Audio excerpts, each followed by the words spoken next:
Welcome to this video. And now in this video, I'm going to share with you on how you can master your sales process. So to, to start off first, it's important to keep in mind in sales that energy is everything, and showing up to the call with enthusiasm and excitement to be on the call. The reason why this is very important is because your energy is going to transfer over to the prospect once while you're on the phone with them. So energy is always important. And I will share with you pretty much other frameworks that has allowed me to close multiple clients over the course of these months since starting my marketing agency, and how you can take these exact same frameworks and use these for yourself. So let's dive in. So the first one is controlling the frame and take the lead. So I firmly believe that sales is leadership. And the reason why I consider that it's leadership is because sales, you pretty much want to guide the prospect where you want to guide them. That's eventually to the sale. Of course, that's the goal. However, you first start off by controlling the frame and taking the lead. And pretty much while you first hop on the call, you want to state what that agenda is. You want to start controlling the call since the beginning and saying how this call is going to go. So I like to get to know you, ask you a few questions regarding your business, and see if we're a good fit to work together. The reason why you want to ask that is because you don't want to you don't want the prospect to think they're there to qualify you and see if you're a good fit for them. You want to be there to qualify them and see if they're a good fit for your program. And this is key. This is important because this will pretty much benefit you as well. So this ensures that you also take on the right client as well. Definitely wouldn't want to take a pain in the ass client. So this is very important. Okay. So then the next one is speaking with conviction and certainty. So as I mentioned earlier, it's very important to speak with conviction and be completely certain on what you're selling, right? So tone, while you're on the phone, tone is pretty much everything along with the words that you use. Of course, we communicate mostly with body language and tone, and then the words that we use. So this is why it's very important that you speak with enough conviction in your tone that the prospect is able to firmly believe that you have the solution to their problem and that they can firmly trust you. So in order there's been a few people who pretty much are unsure if how they're able to exert more energy. So before the hopping on the call, I recommend for you to just do some sort of exercise. Well, whether it's jumping jacks or running in place, this will kind of get your body pretty much pumped up and ready for that call. Also, if you need to exert more energy while you're speaking, you're also able to conduct some calls while you're standing, if this helps as well. So then the next one will be asking the right questions and thoroughly understanding the prospect's business. This is huge here. This is like the bulk of your sales process here. So this is the bulk of it. Okay. And pretty much, if you're familiar with the Pareto principle, the 80-20 rule, pretty much it applies here. So 80% the prospect should be mostly speaking, 20% you should be speaking and kind of answering back and helping and see if you're understanding them correctly, and then pretty much restating what they have just told you, kind of summarize that, and then pretty much stating your offer and answer any questions that they have. Otherwise, your prospect should do most of the speaking. You ask a question, they answer. You dive in deeper, then they answer. So pretty much you're going in that flow. So how I start off my calls is I like to understand what is their current state. So for example, I work with life insurance agents.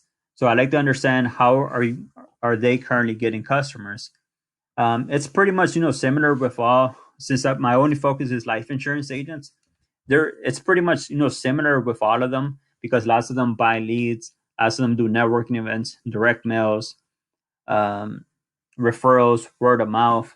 So it's pretty much the same. However, there's a certain only that only focus on one of those methods to acquire business. For example, just buying leads, strictly buying leads. Okay, so I ask them, how are you currently how are you currently getting customers? Of course, I ask more questions, but it's just kind of understand what is their current state. I spend little time here. I mostly spend most of my time in their pain and impact. So the pain. So how much are you spending per month to acquire a customer? Now this is can be a pain. The reason why this can be a pain is because I have spoken with some life insurance agents who have spent 1,000, 2,000, or 3,000 per month in buying leads, and then at the end they only break even or lose money. So if this happens consistently, they're pretty much not going to be around for long if they're continuously losing money or if they're just breaking even. It's not a profitable way to continue ensuring that they're growing their business. So this is pain. The next question, I ask questions around the impact. What impact is this currently having on your business? So the reason why I ask these questions is because I want to have a thorough understanding of what is that impact it's currently having in their business and see how urgent it is for them to have this problem fixed. Okay. Then the next one, this is very crucial if you're selling high ticket, which is highly the case here because this is you're selling marketing agency services. So actually, you're selling outcomes, but typically most marketing agencies charge anywhere between 500 up to 3,000 per month for a management fee. So this is crucial for you to collect how much they're currently making per month and find out what their goal is. But of course, diving in how much they're making per month and what is the goal, and diving in deeper, finding out their deepest why. Why is that the reason? Rarely the case is not just to make more money. If you dive in deeper and thoroughly have a thorough diagnosis of their business, you're gonna find that it's always because I want to spend more time with my family. I want to take more vacations. I want to spend more time with taking the kids out. It's always something to do with family, just personal success that they're wanting to achieve. So it's of course it's your agency. So this is their current state, point B. Their desired state, current state, point A. Desired state, point B. Your agency is that vehicle that's going to take them to point B. Okay, so you're pretty much selling that outcome. That's what you're going to sell, that outcome. Okay, so this is crucial, important. Revenue. How much are they making? What is their goal? Find out their deepest why. Next one is decision criterion.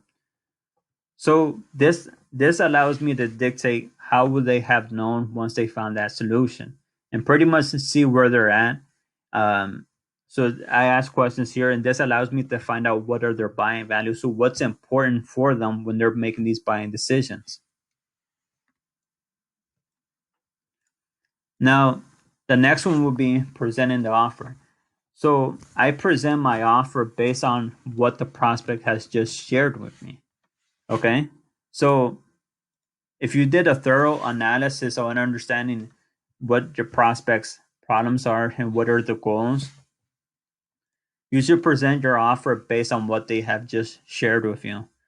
So pretty much you would say your offer is, I help life insurance agents add an additional $5,000 without relying on buying leads, and we provide a customized and automated solution for you to acquire qualified booked appointments with prospects. So rather than you chasing the prospects down, we have the prospects book an appointment with you, fully qualified and pretty much ready to go.